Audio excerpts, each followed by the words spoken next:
Bonjour à tous. Je continue à vous partager des extraits du livre du cardinal Ratzinger, Foi, vérité et tolérance. Subbrac attire l'attention sur un critère distinctif. Dans une philosophie de l'unité universelle, la différence entre le bien et le mal se trouve nécessairement relativisée. Selon le bouddhisme, le bien et le mal se trouvent dans une interdépendance originelle. L'un n'a pas la priorité sur l'autre. L'illumination est une réalisation de mon être qui est antérieure à la dualité du bien et du mal. Au fond, toutes les interrogations sur le fondement de l'existence chrétienne sont contenues dans ces questions.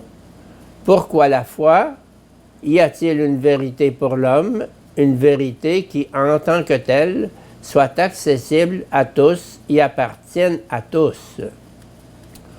Aujourd'hui, si des tentatives d'universalisation du christianisme s'avèrent notoirement insuffisantes, c'est peut-être parce qu'entre-temps, une autre forme d'universalité a réellement pénétré jusqu'aux ultimes confins de la Terre. L'unité de la culture technologique s'impose par la puissance de ses potentialités et de ses succès. Culture, inculturation, rencontre des cultures.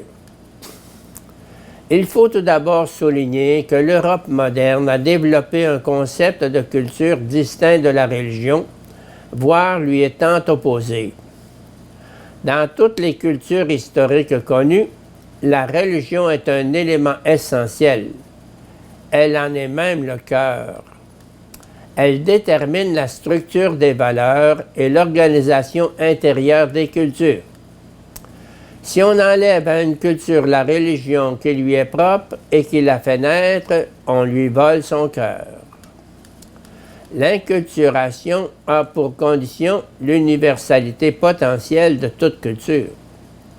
Elle présuppose qu'en toutes les cultures soit à l'œuvre la même nature humaine, qu'en elle existe une commune vérité sur la condition humaine, une vérité principe d'union.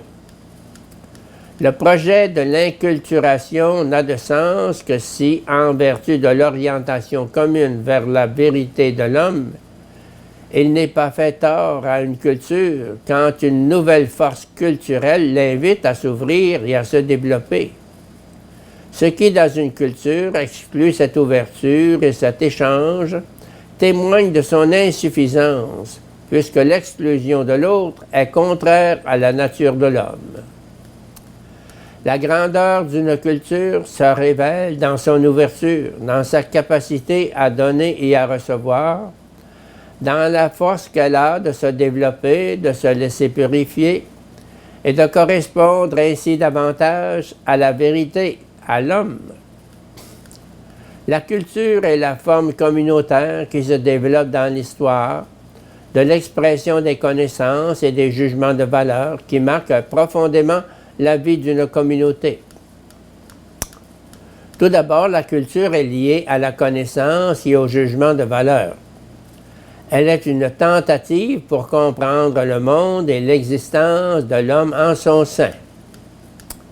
Cette compréhension doit nous montrer comment on peut être homme, de quelle manière l'homme s'intègre de manière juste dans le monde et lui répond pour se trouver lui-même et rendre son existence heureuse et réussie. La question de la connaissance juste est aussi celle de l'organisation juste de la société, qui est à son tour la condition de la réussite de la vie de l'individu. Au cœur même de la culture s'établit une compréhension qui conduit à la pratique et repose sur une connaissance sous-tendue par les valeurs et la morale. Nous devons ajouter encore un élément qui allait de soi dans le monde antique. Dans la question de l'homme et du monde est toujours incluse celle de la divinité, comme question première et véritablement fondamentale. On ne saurait comprendre le monde et on ne saurait vivre de manière juste si la question du divin n'a pas trouvé de réponse. Tel est bien le cœur des grandes cultures, interpréter le monde dans une relation au divin.